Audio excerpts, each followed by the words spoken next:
wearing life like it's a noose around my neck, hunting vultures as they fly. Every spring a flower blossoms in my head, and every winter time it dies. I've become the hunted. I've become the hunted.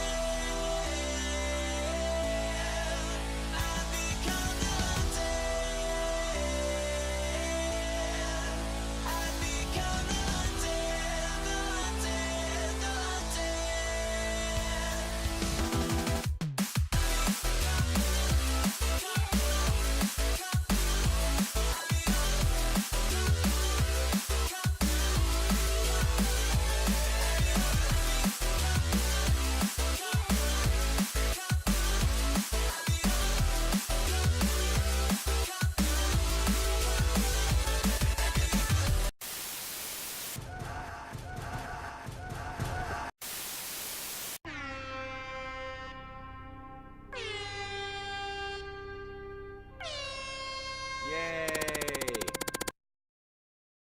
I'm going to write a children's book, all kid-driven. Percy Jackson came from monsters.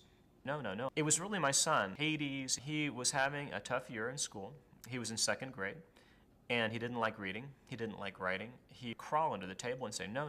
And that became the lightning thief. So I thought I'd give you a little background on how I became a writer and my horrible life. Oh, as a child, I was so miserable. I never smiled. Nobody loved me. It was horrible.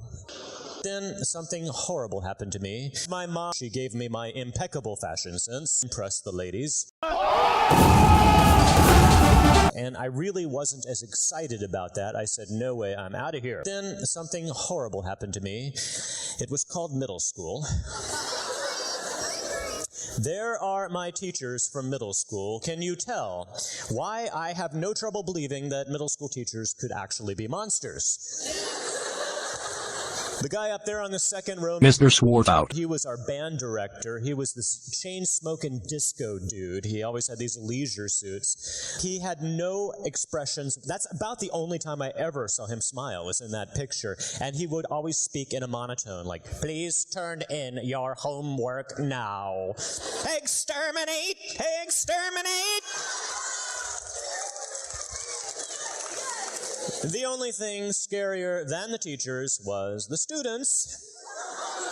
There's my class, yeah. Little did I know that my future wife was in my 8th grade class. I know, right? That's Becky right there. And this is actually her junior school yearbook.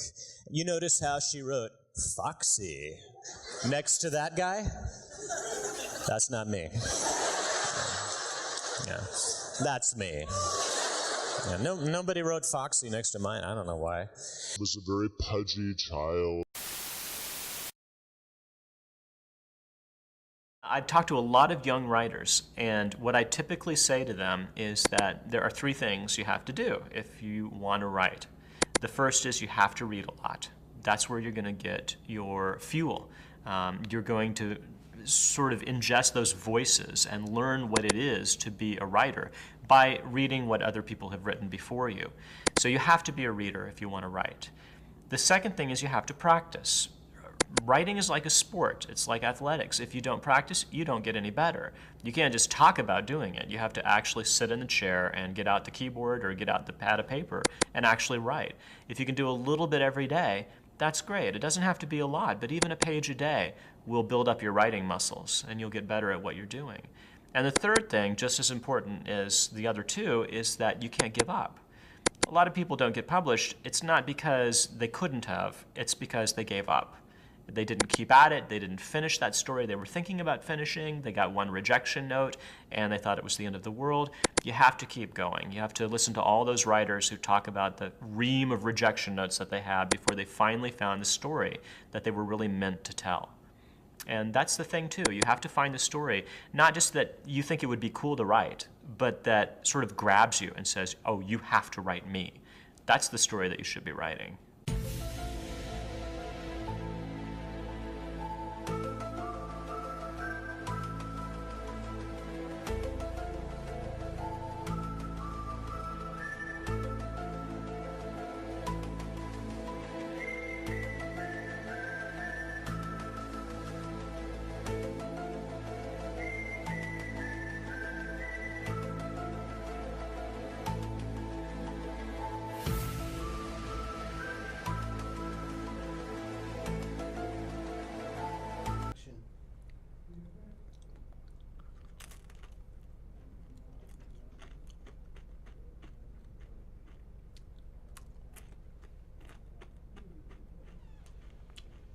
你好 Emergency?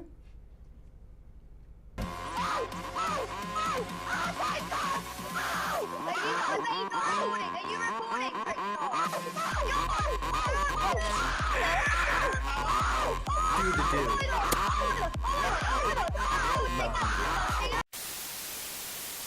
My mom.